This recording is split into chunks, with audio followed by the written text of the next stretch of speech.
बिस्मिल्लाहिर्रहमानिर्रहीम, अस्सलाम वालेकुम, welcome to the Beenar Saleem show. बहुत सी इंटरेस्टिंग बातें मैंने आपसे इस वीडियो के अंदर करनी है। वो क्या है? The famous quote, it goes like कि लो आप अपने दाम में सयाद आ गया। यही वाली सूरत हाल है, क्योंकि नवाज शरीफ की बैरून मुल्क इंक्वायरी पर खुश होने वाले वाहिद इकलौते इमरान खान साहब जो हैं, उनकी अपनी इंक्वायरियां जो हैं वो शुरू होने वाली हैं। अगर मैं ये कहूँ कि कट्टा खुल गया है और ऐसा वैसा कट्टा, तो कुछ गलत नहीं होगा। दूसरा, मैंने आपसे इस हवाले से बात करनी है कि भाई आज हुकूमत को हमने देखा कि बहुत गालियां पड़ रही थी, गलत पड़ रही थी गालियां। ये गालियां उनको नहीं पड़नी चाहिए, क्योंकि मामला है जी एक इस्तीफ़े का। तो ये मैंने आपके सामने मामला रखना है कि वो इस्तीफ़ा क्यों आया, किसके वजह से आया, फिर उसके बाद क्या हुआ, आगे क्या होने जा रहा है, और इस इस्तीफ़े का बैकग्राउंडर क्या है। पहले हम ये बात कर लेते हैं, फिर उसके बाद हम इमरान खान साहब की इंक्वायरियों के बारे में बात करेंगे। स्लोली मैं आपको बता रही थी पिछले एक महीने से कि इमरान खान साहब का बुरा वक्त चल रहा है, और अब तो मतलब आप सोचना कि जी एक वोल्केनो फट गया है। तो इस बारे में हम बात करते हैं, लेकिन सबसे पहले ना इस्तीफ़े की बात करते हैं। कोई लगभग एक हफ़्ता पहले इस्लामाबाद से बड़ी ज़ोरों से ये खबरें आ रही थी कि एक शख्सियत उसका इस्तीफ़ा आने वाला है। एक शख्सियत, बहुत से लोगों ने जब ये खबर डिस्कस की अपने टेलीविज़न शोज़ में, अपने वीलॉग्स में, तो उनका इशारा इसाक डार साहब की तरफ था। मेरी तब इसाक डार साहब से पर्सनली बात भी हुई, और उन्होंने मुझे कहा कि ये र्यूमर्स हैं, और ये वो र्यूमर्स हैं जो उनके मुखालफिन ने फैलाए हैं, तो लिहाजा ये वो नहीं है। और फिर मैंने एक स्टोरी के अंदर आपको बताया भी था, एक वीडियो के अंदर, कि मेरी जो सोर्स है वो ये बता रही है, जब ये खबर आना शुरू हुई, सर्कुलेट होना शुरू हुई, तो वो ये था कि या तो चेयरमैन नैब होगा या मे बी इलेक्शन कमीशन का कोई बड़ा होगा। लेकिन फ़िलहाल हमने देखा कि जी चेयरमैन नैब का जो इस्तीफ़ा है वो आ गया, और बेसिकली तो चेयरमैन नैब का इस्तीफ़ा एक हफ़्ता पहले ही किया था, कुछ दिनों पहले लगभग, लेकिन उसकी एक्सेप्टेंस आज हुई। अब मैं आपको बता देती हूँ कि उन्होंने किसके कहने पर या ऐसे क्या वजह हो गई कि उन्होंने इस्तीफ़ा दिया। चेयरमैन नैब जो आफ्ताब सुल्तान साहब हैं, उनका एक इस्तीफ़ा इस पूरे बर्बाद निज़ाम को बुरे तरीके से एक्सपोज कर गया है। वजह यह है कि जो चेयरमैन नैब हैं, उन्होंने ये कह करके इस्तीफ़ा दिया कि भाई माहौल नहीं है, ये जो माहौल है ना, ये कोई है ही नहीं काम करने वाला, मैं इस माहौल में काम ही नहीं कर सकता। अब माहौल क्या था? अब आप पूछें कौन सा माहौल चाहिए था उनको, आफ्ताब सुल्तान साहब को। इशू ये है कि आफ्ताब सुल्तान साहब पर सियासी गिरफ्तारियां करने का दबाव था, उनके ऊपर प्रेशर था कि भाई इसको अरेस्ट करना है, उसको अरेस्ट करना है। मैं आपको तफसील बता देती हूँ, और मैं आपको पढ़ के सुनाती हूँ, क्योंकि मैंने पॉइंट्स एज इट इज़ लिखे हुए हैं, ताकि भाई आफ्ताब सुल्तान साहब का भी मौक़िफ़ स्ट्रेट फॉरवर्डली जाए। और मौक़िफ़ से कहीं ज़्यादा ज़रूरी है कि मैं आप लोगों को ये समझाऊँ क्या हो की रहा है, इस इस्तीफ़े के पीछे कौन है। वन लाइनर मैं आपको देती हूँ। आज की सबसे बड़ी जो खबर रही ना, कि वो चेयरमैन नैब आफ्ताब सुल्तान का अलविदाई खिताब था, क्योंकि इस्तीफ़ा आज एक्सेप्ट हुआ। वो ये कहते हैं कि जी अपने काम में मैं मुदाखलत बर्दाश्त नहीं कर सकता। वेरी गुड, बिल्कुल सही बात है। ये एक अपराइट ऑफिसर की जो है ना, ये निशानी होती है। आई एम श्योर कि जावेद इकबाल, याद है ना आपको, सर से पाँव तक जो भी है, जावेद इकबाल जो है, उनको पता होगा कि जी अपराइट ऑफिसर कैसे होते हैं।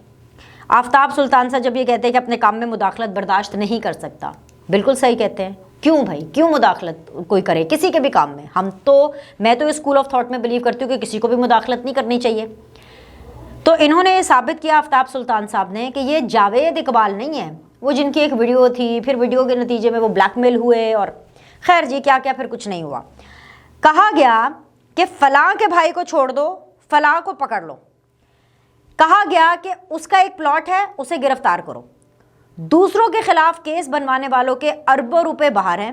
नैब अफसरान आइन को माने, किसी इदारे की बात ना माने, 2 सूबों में इलेक्शन करवाएं और नई हुकूमत को तस्लीम करें। ये वो सारी बातें हैं जिन्होंने अपने अलविदाई खिताब में की। नाम उन्होंने किसी का नहीं लिया, लेकिन नाम नहीं लेंगे तो क्या पता नहीं चलेगा? क्या ख्याल है आपको? क्या लगता है? क्या मीडिया को पता नहीं चलेगा? क्या हमें पता नहीं चलेगा? क्या सोशल मीडिया का दौर है, खबर कहाँ छुपती है? असल वजह यह है कि आज जो पूरा दिन हुकूमत को, शहबाज सरकार को गालियाँ पड़ती रहीं, शहबाज सरकार का इसमें कसूर ही नहीं है। हाँ, उनका कसूर ये ज़रूर है कि वो अपना नैरेटिव बना नहीं पा रहे हैं और दे नहीं पा रहे हैं। मतलब कि जैसे कि शहबाज सरकार की सिर्फ गलती ये है कि शहबाज शरीफ साहब ने उनका इस्तीफ़ा एक्सेप्ट कर लिया, ठीक है, चूं तक नहीं की। शहबाज शरीफ साहब को इंक्वायरी करनी चाहिए थी, एक कमीशन बनवाना चाहिए था, मतलब कुछ तो करते हैं।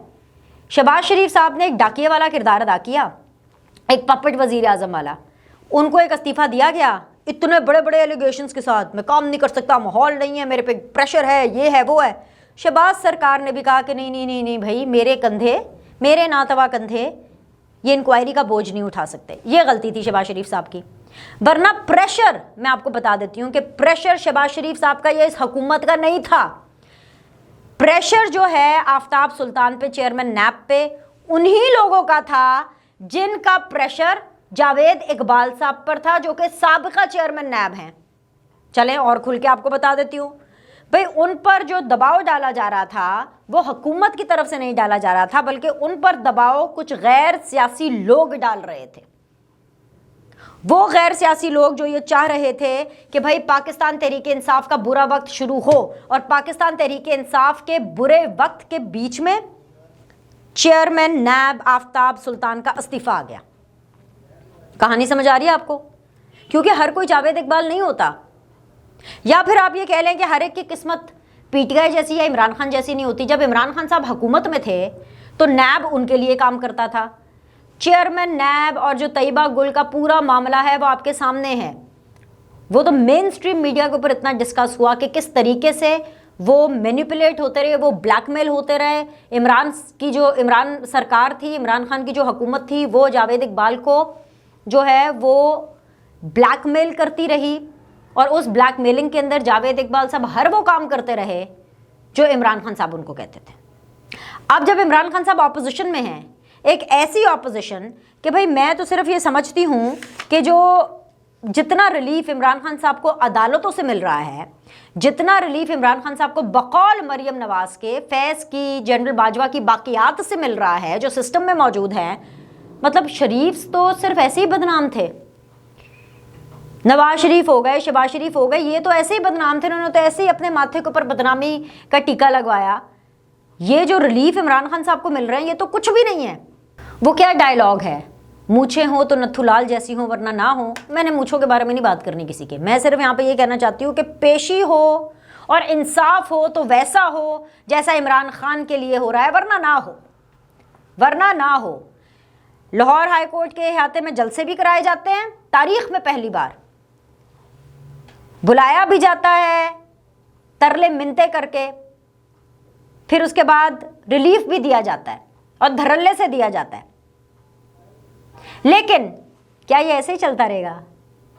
ना सुने ना, अब वो मामलात नहीं है, अब वो मामलात नहीं है। उसकी मैं आपको तफसील बताऊंगी कि वो क्या तफसील है। अभी थोड़ी देर में बताती हूँ, आपने बड़े गौर से इस वीडियो को देखना है। लेकिन इशू क्या है कि इमरान खान साहब का मैं किसी और वज़ीर आज़म से मवाजना नहीं करती। मतलब नवाज़ शरीफ के साथ तो खैर बहुत ही बुरा हुआ रहा, बहुत बहुत बहुत टेरेबल। नवाज़ शरीफ के ख़िलाफ़ तो बहुत ही इन्होंने प्लानिंग की, स्पॉटिंग की हैं, बहुत ठीक ठाक किस्म की, उसको फिक्स करने के लिए नवाज़ शरीफ को। तो मैं तो उनकी एग्जांपल क्या दूं, शाहिद खाकान की एग्जांपल दे देती हूँ। शाहिद खाकान अब्बासी भी इस मुल्क के वज़ीर आज़म रहे हैं, इमरान खान साहब भी इस मुल्क के वज़ीर आज़म रहे, लेकिन एक दिन पेशी पर शाहिद खाकान अब्बासी नहीं जाते तो उनके वारंट निकल आते हैं। वो अलग बात है कि वो वारंट मुअत्तल भी हो गए, लेकिन निकले तो ना। यहाँ पर तो तरले मिन्नतें कोर्ट की ख़त्म नहीं हो रही थी इमरान खान साहब के लिए, आ जाओ सरकार, आ जाओ दीदार करा दो, आ जाओ दीदार करा दो। या फिर अगर मैं ये कहूँ कि जो हमारी अदालतें हैं, या अगर मैं ये कहूँ कि जी कानून अंधा नहीं होता, कौन कहता है कि कानून अंधा होता है? कानून की दो आंखें होती हैं, दो कान होते हैं जो कि बिल्कुल ठीक काम करते हैं। कानून की आंखों ने देखा कि हो खान साहब तो रोल मॉडल हैं, खान साहब तो बहुत बड़े लीडर हैं। कानून के कानों ने सुना कि लाहौर हाई कोर्ट के अहाते के अंदर जलसा हो रहा है, तो कानून कैसे इमरान खान साहब को जो है बग़ैर उनकी मतलब का डिसीजन दिए, बग़ैर रिलीफ दिए जाने देता? पर कोई बात नहीं, वो जो फिक्स करने वाले हैं ना, जो अभी भी मौजूद हैं, और चंद गैर सियासी लोग हैं जो आज भी पाकिस्तान चला रहे हैं। जी हाँ, मैं बहुत होशो हवास में और बहुत डट कर आपसे ये बात कर रही हूँ, बहुत वसूख के साथ बात कर रही हूँ कि कुछ गैर सियासी लोग, चंद लोग हैं, इनको मैं उंगलियों पे गिन सकती हूँ, वो आज भी पाकिस्तान चला रहे हैं। शहबाज सरकार को तो ऐसे ही गालियां पड़ रही हैं, बस इनको यही गालियां पड़ेंगी। ये बड़ा बैड सीन है इनके लिए। मुझे बड़ा अफसोस हुआ कि पॉलिटिकल पार्टीज के साथ क्या मतलब ये क्या हो रहा है। पीपल्स पार्टी और नून लीग के बजाय एक और जमात है तहरीक लब्बैक, उसको चुक्का जा रहा है, उसको उठाया जा रहा है, उसके अंदर हवा डाली जा रही है, उसको सपोर्ट किया जा रहा है। वरना ऐसे कैसे महंगाई के खिलाफ तहरीक लब्बैक का 27 फरवरी को मुल्क भर में एहतजाज और धरने का ऐलान हो गया है। कोई गलत नहीं है, एहतजाज बिल्कुल होना चाहिए, धरना भी होना चाहिए। मैं ये समझती हूँ कि तहरीक लब्बैक के अंदर अपनी खुद इतनी कुव्वत और ताकत है, तहरीक लब्बैक खुद इतनी मुनज़्ज़म है कि उसको गैर सियासी लोगों की सपोर्ट की ज़रूरत नहीं है। उनका सिस्टम बड़ा शानदार है, मैं आपको बता रही हूँ, बड़ा ऑर्गेनाइज सिस्टम है। मुझे नहीं पता आप लोग को ये बात पसंद आ रही है कि नहीं आ रही, मैं आपको फैक्ट बता रही हूँ कि तहरीक लब्बैक का इतना ऑर्गेनाइज सिस्टम है कि उनको ये गैर सियासी लोगों की सपोर्ट की रत्ती भर ज़रूरत नहीं है। लेकिन मैं सिर्फ आपको ये समझाना चाह रही हूँ कि इमरान खान का एक एक्सपेरिमेंट हुआ जो कि जनरल फैज़, जनरल बाजवा ने मिल के किया, और शायद उनसे उनके बड़ों ने भी। क्योंकि क्या होता था कि जो राहील शरीफ साहब है ना, वो डायरेक्टली इंटरवीन नहीं करते थे, उन्होंने आगे बंदे रखे हुए थे जो इंटरवीन करते थे सियासी मामलात में। तो ये जो ट्राइका है ना, जो डेडली ट्राइका बना, इमरान खान, जनरल बाजवा, जनरल फैज़, जनरल बाजवा और जनरल फैज़ ने तो सारे धोने ही धो दिए। उन्होंने कहा कि नहीं, हमने राहील शरीफ मॉडल पे नहीं जाना, इनडायरेक्टली नहीं इंटरफेरेंस करनी, हमने डायरेक्ट इंटरफेरेंस करनी। मतलब जनरल फैज़ साहब का ये काम हुआ करता था कि वो टीवी चैनल्स में फ़ोन करते थे। मैं आपको बता रही हूँ, वो इस लेवल तक इन्वॉल्व थे कि मीडिया को किस तरह मैनेज करना है, टीवी चैनल्स के हेड्स को फ़ोन करते थे। मालिकान तो बहुत दूर की बात है, जो हेड्स होते हैं उनको फ़ोन करके कहते थे ये चलेगा, ये नहीं चलेगा। जनरल बाजवा साहब खुद फ़ोन करते थे, और ये बात मैं नहीं कह रही हूँ, ये खुद ये पॉलिटिकल पार्टीज़ कह रही हैं, ये खुद परवेज़ इलाही साहब कह रहे हैं कि कैसे जनरल बाजवा ने कहा आपने किसके साथ जाना है, ये खुद इमरान खान साहब कह रहे हैं। फिर जनरल बाजवा साहब जो है, खुद उनकी कोशिश रही है कि सदर आरिफ अलवी के थ्रू, कि वो बार बार सदर आरिफ अलवी को ये कहते रहे कि बस किसी तरह इमरान खान साहब को आप शहबाज शरीफ साहब के साथ बिठा दें, इमरान खान को किसी तरह हुकूमत के साथ बिठा दें, यू नो, कि हर काम असी करना है, खुद अंदर घुसना है। समझ रहे हैं आप? तो अगर ये सब कुछ करने के बाद भी प्रोजेक्ट फ्लॉप हो गया, फौज अपने ऊपर गंद नहीं लेना चाहती थी, तो क्या हुआ? जिन लोगों को शौक था शेरवानी पहनने का, जिन लोगों को हुकूमत में आने का शौक था, उनको कहा चले जी हम आपको मौका देते हैं। अब वो लोग तो खुश हो गए कि भाई हमें तो मौका मिल रहा है, बल्ले बल्ले जी हम तो हुकूमत में आ गए। लेकिन इनको पता नहीं कि इनके साथ हुआ क्या, जो अभी तक हो रहा है और आगे भी मज़ीद होना है। भाई इससे मैं क्या कहूँ कि पॉलिटिकल पार्टीज़ को अपनी प्रायोरिटी का, अपनी इम्पोर्टेंस का, इससे बड़ा टेस्ट क्या है कि ये कितने ज़रूरी हैं या इनकी अहमियत क्या है फ़ौज की नज़र में। मुझे तो खैर ये जुमला कहते हुए भी बहुत अजीब लग रहा है, क्योंकि पॉलिटिकल पार्टीज़ हैं, इनको फ़ौज से या इनको और किसी गैर सियासी लोगों से इजाज़त लेने की ज़रूरत तो नहीं है ना कि हमने मुल्क में सियासत करनी है नहीं करनी, हमने हुक्मरानी करनी है नहीं करनी। मुझे तो ये पूरा कॉन्सेप्ट ही समझ नहीं आता। लेकिन इनके देखें ना, हालात इनके इस तरह के हैं कि पीपल्स पार्टी नहीं, नून लीग नहीं, हुकूमत में बैठी किसी जमात में नहीं, तहरीक लब्बैक के अंदर अब जो गैर सियासी लोग हैं उनको लग रहा है कि भाई इसके अंदर अब हमें इन्वेस्ट करना चाहिए। हालांकि उनको इन्वेस्ट करने की ज़रूरत भी नहीं है। पीटीआई का तो समझ आ रहा था ना, खान साहब के पल्ले स्टारडम के अलावा, बल्ला गेंद के अलावा और था क्या, मांगने तांगने के अलावा और था क्या। वो जियो जाया करते थे पुकार कैंपेन करने, जगह जगह सैलाब की कैंपेन करने। चलें जी, जियो ने कहा हम बिठाते हैं तुम्हें अपनी स्क्रीन के ऊपर। इनको तो कोई ऐसा पॉलिटिशियन सीरियस नहीं लेता था, पर तहरीक लब्बैक इज सीरियस एंटिटी। तो खैर जी, अब वो कर रहे हैं जी 27 फरवरी को मुल्क भर में एहतजाज, और ये एहतजाज होगा, कड़ाके निकलेंगे हुकूमत के, आप देखिएगा।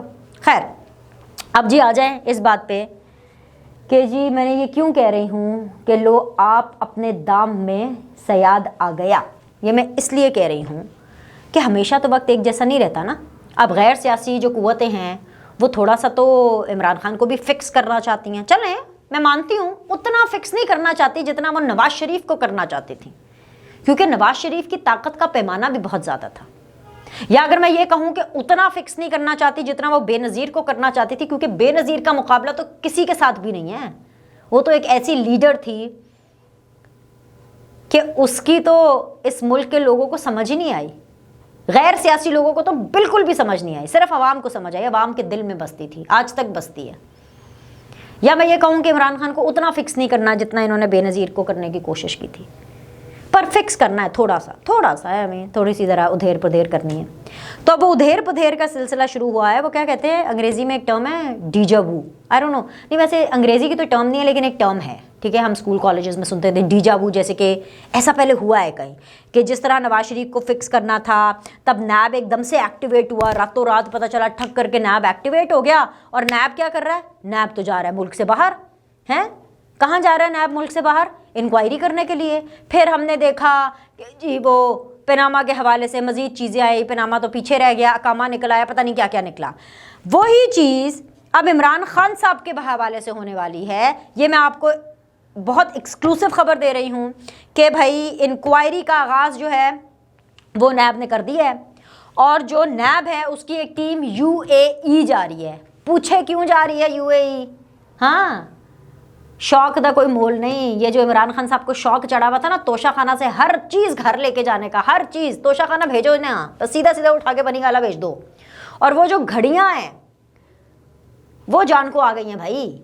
अब उनकी इंक्वायरी करने के लिए, तोशा खाना के मामलात की घड़ियों की इंक्वायरी करने के लिए अब जो नैब है वो जाएगी UAE। अब वो वहाँ से जो निकाल के लाएंगी ना चीज़ें, लग पता जाएगा, क्या कहते हैं, लग पता जाएगा। बिल्कुल, वो इसलिए क्योंकि 9 मार्च को क्या है, 9 मार्च को इमरान खान साहब की तलबी है। अब ये मैं क्या कहूँ, ये किस्मत ही कहूँगी कि आज ही आफ्ताब सुल्तान साहब का जो इस्तीफ़ा है वो मंजूर होता है, उनका अलविदा खिताब होता है, और आज के आज ही नैब ने ठक करके बोला कि हमने बुला लिया है भाई, अकेले इमरान खान नहीं जाएंगे, उनके साथ दम दरूद भी साथ ही जाएगा। इमरान खान साहब दम दरूद तस्बीह सूरतों की छतर छाया में जाएंगे, क्योंकि बुशरा बीबी साथ जा रही है भाई, बुशरा बीबी को भी बुला लिया है नैब ने, बुशरा बीबी को बुलाया है, इमरान खान साहब को बुलाया है, फवाद चौधरी साहब को बुलाया है, शाह महमूद कुरैशी साहब को भी बुला लिया है।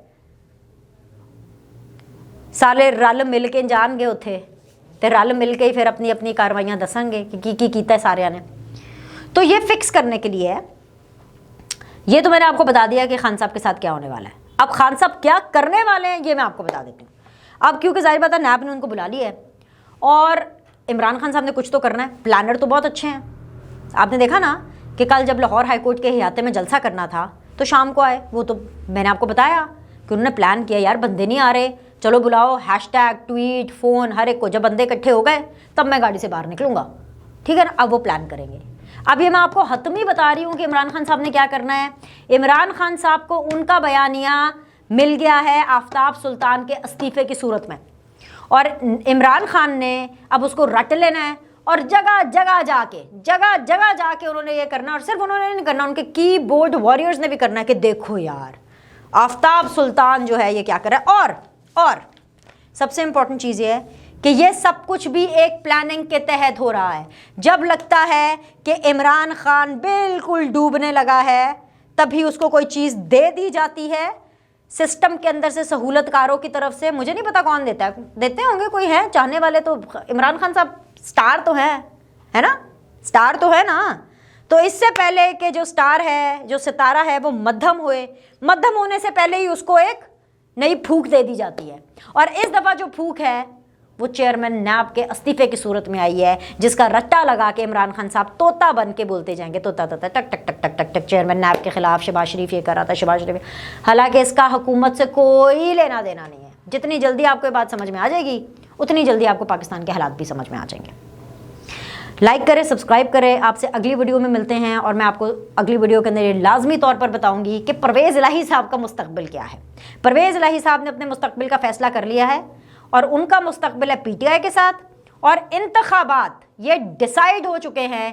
गैर सियासी लोगों ने ये डिसाइड कर लिया है कि इंतखाबात अक्टूबर नवंबर में होंगे।